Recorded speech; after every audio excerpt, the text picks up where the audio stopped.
So hi everybody, welcome back to my YouTube channel Chenny Study Hub. Nah, sebelumnya kenalin nama aku Chenny. Dan di video kali ini aku akan membahas soal chart ke-17 Paham IFAI pada tahun 2025, khususnya di subtes literasi bahasa Inggris. Nah, ini untuk PDF-nya aku dapat dari salah satu akun di Twitter atas nama FK Cintaku buat teman-teman yang mau belajar. Nanti bisa cek aja langsung di description box-nya karena ini dalam bentuk bacaan, jadi sekiranya nanti perlu dibaca saja. Tapi kalau misalnya aku lupa taruh di description box, bisa langsung komen aja di kolom komentar, soalnya kadang aku lupa. So, karena this is an evaluation on literasi bahasa Inggris, jadi kita sesuai judulnya tuh ya, thumbnailnya teman-teman lihat, kita akan membahas terkait ini artikel comparison to text yang dia itu membahas terkait social media dan juga challenge-challenge ya, challenge-challenge kayak apalah itu, nanti kita bahas. Nah, untuk soal yang tapi sebelumnya aku mau ke soal nomor 13 terlebih dahulu karena di soal ini aku salah. The paragraph following text to most likely discuss. Nah, jadi di sini ditanyakan kira-kira setelah Pak teks 2 ini berakhir, selanjutnya itu akan membahas tentang apa, kan gitu kan ya.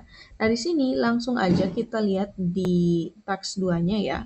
Kalimat paling terakhirnya, nah, in addition to this characteristic, lebih lanjut dari karakteristik ini, British Dyslexia Associations mengetahui gitu kan ya, bahwa visuals and auditory processing difficulties apa apa ya, susah banget nge-translate dari bahasa Inggris ke bahasa Indonesia. Pokoknya terdapat permasalahan-permasalahan yang terkait dengan visual dan juga auditori ya, pendengaran yang beberapa individu dengan disleksia bisa mengalaminya gitu. Points out, memberikan poin tambahan atau seperti di highlight gitu kan ya. That dyslexic, pokoknya pembaca yang punya disleksia ini bisa memperlihatkan kombinasi dari abilities atau kemampuan ya, dan juga ketidakmampuan difficulties ini yang akan berdampak pada proses belajar mereka. Beberapa juga mempunyai kekuatan di area-area lain seperti desain, kemampuan pemecahan masalah, kreatif, dan juga interactive skills dan oral skills. Oral skills itu adalah kemampuan dalam berbicara. Nah, sekarang kira-kira setelah dia membahas terkait ini, apa yang akan dijelaskan di paragraf setelahnya? Nah, karena di sini dia membahas terkait bagaimana disleksia ini dapat mengefek readernya tuh kan. Aduh, sakit banget nih guys. Dapat mengefek readernya gitu. Jadi sudah tentu yang akan dibahas setelahnya itu adalah bagaimana treatment untuk penderita disleksia ini gitu. Sehingga jawaban yang tepat adalah opsi yang C. Oke, semoga dapat dipahami. Untuk itu dulu. Nah, sekarang coba kita lihat soal nomor 14. Nah, di sini kita sudah fokuskan untuk di comparison to text yang membahas terkait artikel social media. Untuk soal nomor 14 ini ditanyakan, the word mulling in text 1 paragraph 2 is closest meaning to. Nah, closest meaning ini sama aja ditanyakan apa? Dia ditanyakan terkait synonym. Synonym of a certain word. Nah, apa sinonimnya ini? Ya ditanyakan mulling ini. Nah, mulling itu artinya ya, kalau kita artikan secara langsung, mulling ini artinya to think about something. Nah, pokoknya mulling ini adalah sesuatu hal yang berhubungan dengan sesuatu yang dipikirkan ya. Kita berpikir tentang sesuatu nih. Jadi, apa yang paling erat maknanya gitu kan? Ya sudah tentu consider. Karena consider itu kan pasti memikirkan sesuatu ya. Karena di sini arti consider adalah mempertimbangkan seperti itu. Tapi kalau misalnya kita mau lihat dari text 1 paragraph 2-nya ya, teks 1 paragraf keduanya, kita lihat di sini ya. Nah, sebagai usaha, in an effort to finally bring this issue to the heel, nah agar isunya ini ke permukaan gitu kan ya, government NSW, Queensland, Victoria, and South Australia are now mulling a ban mulling a ban. Jadi mikir-mikir nih, ada sebuah larangan di sosial media untuk anak-anak di bawah 16 tahun. Nah, baru-baru ini pengguna harus setidaknya gitu kan ya 13 tahun umurnya itu untuk bisa punya akun sosial media. Tapi di sini tidak nyetopin gitu kan, tidak buat anak-anak yang usianya di bawah itu justru dia malah register akunnya. Nah, berarti mulling di sini itu artinya terkait kira-kira ya, masih diperkirakan nih bahwa akan ada suatu ban social media agar anak-anak itu nggak boleh di bawah 16 tahun main sosmed tuh ya. Sehingga yang paling tepat itulah consider karena pemerintahnya di sini masih mempertimbangkan beberapa hal ya kan. Makanya jawaban yang tepat itu adalah consider. Oke, semoga dapat dipahami yang C.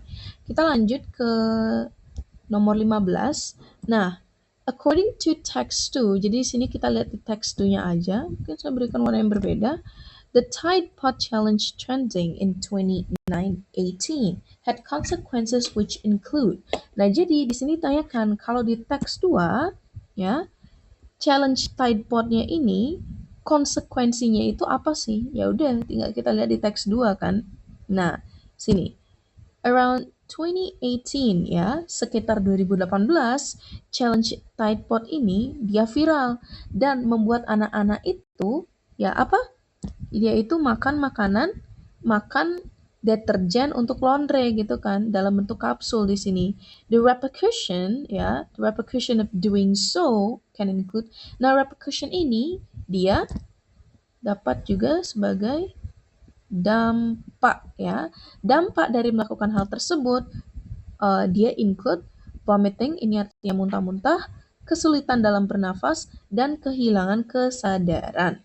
Sekarang kita cari yang jawabannya itu ada vomiting, breathing difficulty, sama loss of consciousness. Mana yang ada? Nah, kalau misalnya yang A di sini tidak ada dibilang ya, apalagi hospital admission, pembayaran untuk rumah sakit. Kalau blacking out, nah blacking out ini mungkin baru ada beberapa yang tahu, termasuk saya. Nah, blacking out itu artinya, let me try to find the actual meaning first, because you just want to make sure. Blackout itu artinya a failure of electrical power supply. Nah, mungkin maksudnya di sini itu blackout tuh nggak selalu tentang yang listrik ya, karena kan di tubuh manusia itu kita juga punya ya something related to electricity gitu kan ya. Jadinya blacking out di sini itu kayak semacam kegagalan. Bukan maksudnya kegagalan secara harfiah, tapi kayak misalnya gagal ginjal gitu kan. Berarti ginjalnya sudah tidak berfungsi lagi. Dan di sini apa yang blackout gitu kan? Blackout kan berarti tidak berfungsi. Apanya ya? Itu sistem pernafasannya. Makanya air supply-nya ini dia terputus hubungannya gitu. Nah, berarti dia udah ada ya. Yang satu-satunya ada itu sini. Wait, kok ada ini ya? Losing consciousness, kehilangan kesadaran, dan juga muntah-muntah. Dan ini dia disebutkan di teksnya. Oke, kita lanjut untuk soal selanjutnya ini. Dia ditanyakan terkait apa teman-teman? The main topic of text 1. Nah, kita lihat di teks 1, kira-kira dia membahas tentang apa? Nah, untuk di teks 1, untuk di paragraf 1, teman-teman bisa lihat, nanti baca ya sekalian. Dia bilang kalau misalnya terdapat nih beberapa kasus ya, orang-orang ini bisa dibilang kayak sebelum menuju dewasa gitu lah ya, kayak dewasa awal itu kan, ada nih sebuah resiko bisa terkena penyakit-penyakit kesehatan mental gitu kan, karena mereka menghabiskan lebih dari 3 jam sehari di sosial media. Dan di sini fokusnya adalah orang-orang yang berada di Australia seperti itu, ya kan? Jadi ini dia masih membahas apa sih apa ya bisa dibilang data-data gitu kan yang bisa mendukung kalau misalnya menghabiskan lebih dari 3 jam akan menimbulkan dampak-dampak yang negatif. Nah, in an effort to finally bring this issue to the heel, agar isunya ini dapat diselesaikan gitu kan ya. Apa yang dilakukan oleh pemerintah yaitu dia consider nih masih mikir-mikir agar sosial media ini nggak boleh diakses untuk anak di bawah 16 tahun gitu kan. The summit, nah summit ini seperti puncak ya, puncak dari sesuatu will aim to examine the latest evidence and develop response growing community concern about mental health. Nah, di sini dia juga ada statement dari si government-nya itu bahwa mereka mau kalau misalnya anak-anak muda Australia lebih menghabiskan waktu bermain di luar gitu. Kalau yang kalimat terakhirnya ya, NWS, NSW, nah said kids access exposure. Nah, jadi setelahnya ini dia sudah membahas terkait bagaimana exposure dari anak-anak itu di sosial media dapat dikontrol gitu agar perilaku-perilaku seperti online bullying dan juga online predator ini dapat dicegah. Sekarang kita lihat berarti paling banyak dia membahas terkait kalau misalnya understanding risk in using social media ini dia kurang tepat ya karena dia tidak mencakup effort pemerintah untuk mengadakan sebuah ban atau mengadakan sebuah pelanggaran gitu kan ya aturan kalau misalnya nggak boleh bermain sosial media pada umur-umur tertentu. Nah, berarti yang paling tepat itu adalah yang ini, banning social media for children ya. Jawabannya adalah yang B, for children under 16. Karena kalau yang lainnya ini dia itu kurang bisa mencakup karena kan di sini kan kalau misalnya kita pilih opsi yang B, dia nanti dijelaskan gitu alasan kenapa ada bandnya ini, sehingga dia nanti juga merujuk ke sini. Tapi kalau misalnya kita yang ini aja, ya, dia itu tidak mention informasi yang penting, yakni bagaimana upaya pemerintah Australia ini akan membuat suatu peraturan baru gitu. Oke. Untuk soal nomor 17, ini sebenarnya parafrasa ya. Saya kira ini juga masih dapat dipahami sendiri. Nah, sini saya langsung aja ke soal nomor terakhir, nomor 19. Kita berikan nomor yang berbeda. Nah, the phrase this stunt mentioned in text to paragraph 3 refers to. Nah, teman-teman sebelumnya harus tahu bahwa stunt ini dia dapat memiliki beberapa makna. Yang pertama itu adalah pertumbuhan yang lambat. Ya, yang pertama itu adalah pertumbuhan yang lambat. Makanya anak-anak itu dibilang stunting karena pertumbuhannya lambat. Dia berasal dari kata stunt yang artinya itu ya lambat gitu. Sama yang kedua itu adalah aksi yang digunakan atau yang dilakukan hanya untuk drag people's attention. Drag attention. Ya. Jadi di sini dia memiliki dua makna. Yang pertama lambat dan yang kedua hal-hal yang dilakukan untuk menarik perhatian. Nah, sekarang kita akan lihat nih yang di paragraf 2 teks 2 paragraf 3 dia membahas tentang apa gitu kan. Teks 2 paragraf 3. Nah, di sini berarti kan oke. Others have suffered injuries from taking part in viral challenges. Beberapa sudah nih mereka ini injuries, luka-luka atau terdapat injury itu ya pokoknya cedera gitu kan, cedera karena mereka ini ikut ambil alih gitu dalam viral challenge yang viral ini. Misalnya Skull Breaker Challenge share widely on TikTok in early 2020.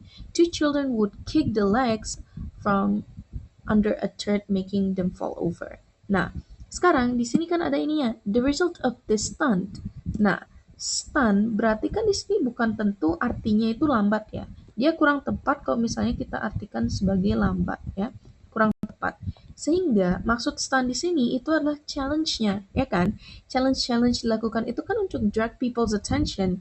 Ya apa challenge-nya ini? Ya sudah tentu Skull Breaker gitu. Skull Breaker-nya ini dia membahas terkait dua anak yang mereka ini yang menendang kakinya ini sehingga mereka itu jatuh. Apa dampak dari kejadian tersebut? Ya kan spinal injuries gitu kan, cedera pada bagian spinalnya ini, hospital admissions, bahkan childrennya ini being charged with assault gitu, kekerasan gitu jatuhnya. Sehingga apa yang tepat untuk stunt ini dia refer kemana, merujuk kemana? Ya sudah tentu jawabannya itu adalah challenge dari Skullbreaker. Okay, I think that's all for today's everybody. Thank you so much for watching till the end and see you in the next session with me, Cheney, in Cheney Study Hub. Bye bye.